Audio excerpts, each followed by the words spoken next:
Bienvenue sur Écho de sa parole. Prenons un moment de calme et laissons la parole de Dieu résonner dans nos cœurs.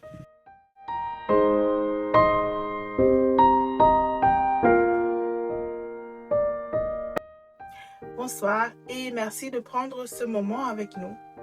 Ce moment est un temps de calme, un souffle, un instant pour ralentir et laisser la parole parler au cœur. Ce soir, nous allons écouter une déclaration simple, mais capable de soutenir une vie entière. Sans plus tarder, je t'invite à ouvrir ta Bible si tu en as une et lisons ensemble Psaume 23, verset 1. Il est écrit « L'Éternel est mon berger, je ne manquerai de rien ». Ici, David ne commence pas par expliquer sa situation. Il ne parle pas non plus de ses combats ni même de ses victoires, mais il parle d'une relation. Il commence par une relation. L'Éternel est mon berger.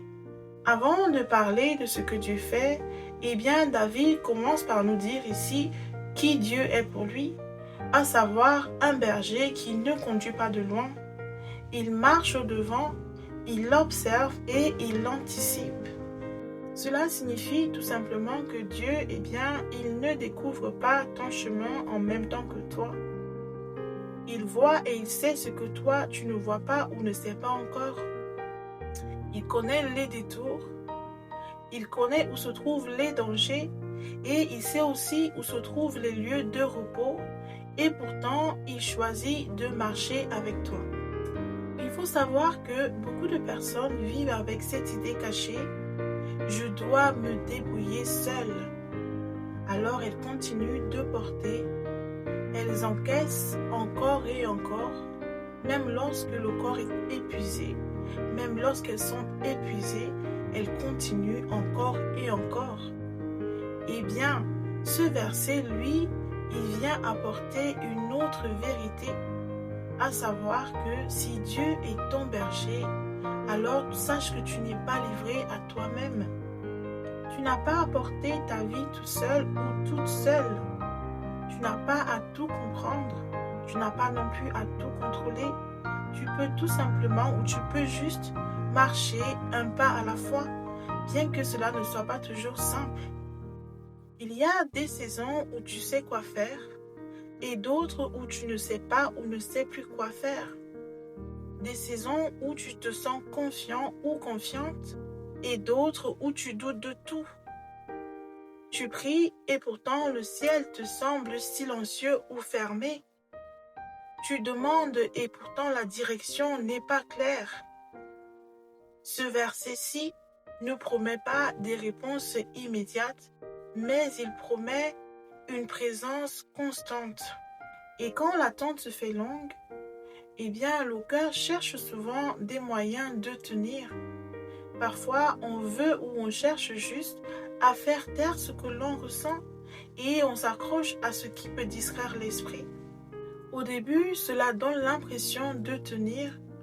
On a l'impression de respirer un peu mieux. Mais avec le temps, ces appuis fragiles en demandent plus. Et le cœur, lui, il reste vide. Cela n'est pas un refus de Dieu.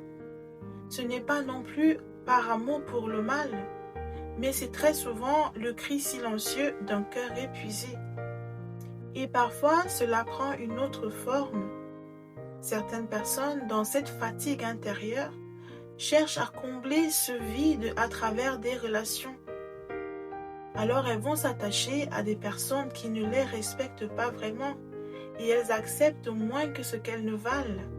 Alors elles acceptent des situations qui blessent simplement pour ne pas être seules. Pas parce qu'elles ont envie de souffrir ou qu'elles aiment souffrir, mais simplement parce qu'elles ont peur du vide. Elles ont peur du silence et qu'elles veulent tout simplement être aimées. Et peu à peu, cela devient également une autre forme de prison.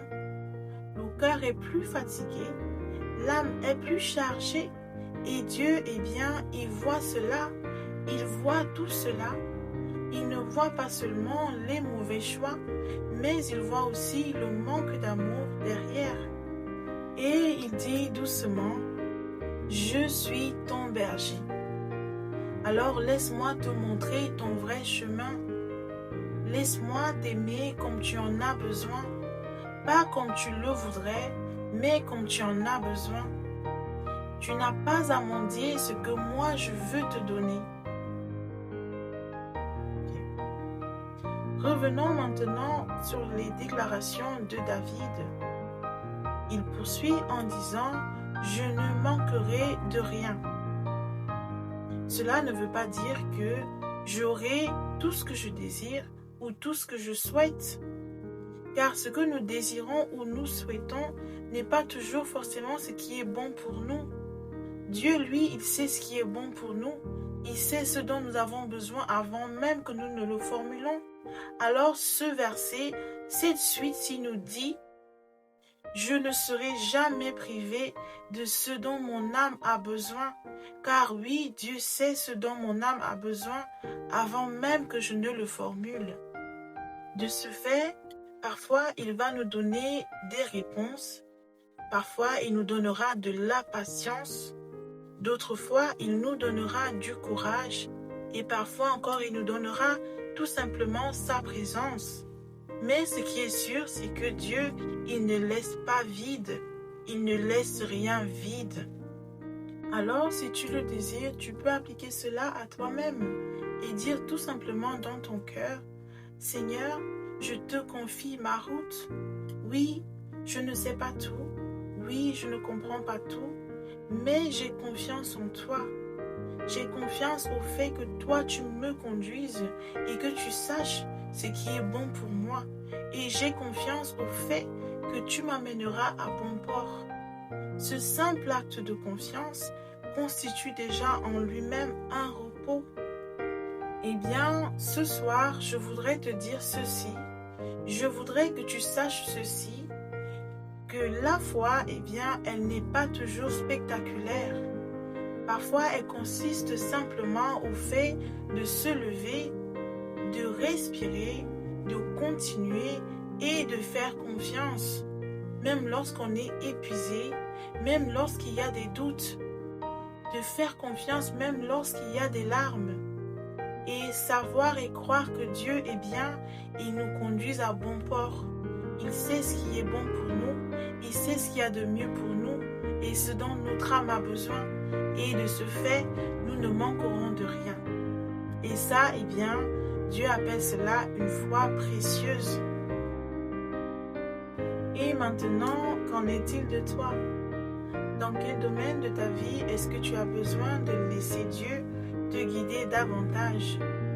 Si tu le désires, tu peux le laisser en commentaire pour encourager ou pour fortifier d'autres personnes qui seraient dans la même situation que toi. Et maintenant, avant de nous quitter, j'aimerais une fois de plus rappeler l'essentiel, à savoir que mon désir est de ramener les cœurs à Dieu, non pas par des miracles, non pas par des signes ou même par des prodiges, mais à travers sa parole vivante. Car ceux qui viennent à Dieu par sa parole s'attachent à lui non pas de façon superficielle, mais de façon vraie et pure. Elles apprennent ou ils apprennent également à connaître ou à reconnaître sa voie, à suivre sa direction et à marcher avec lui sur un chemin sûr. Nous ne sommes pas appelés à venir à Dieu pour ce qu'il fait ou pour ce qu'il peut faire pour nous, mais plutôt par amour pour lui et par attachement profond à sa parole. Et lorsque nous choisissons de suivre ce chemin, malgré les doutes, malgré les détours, malgré la fatigue, malgré l'inconnu, eh bien, le berger nous conduira fidèlement et nous pouvons avoir l'assurance que rien de ce qui est essentiel, rien de ce dont nous avons besoin ne nous manquera selon sa volonté et en son temps.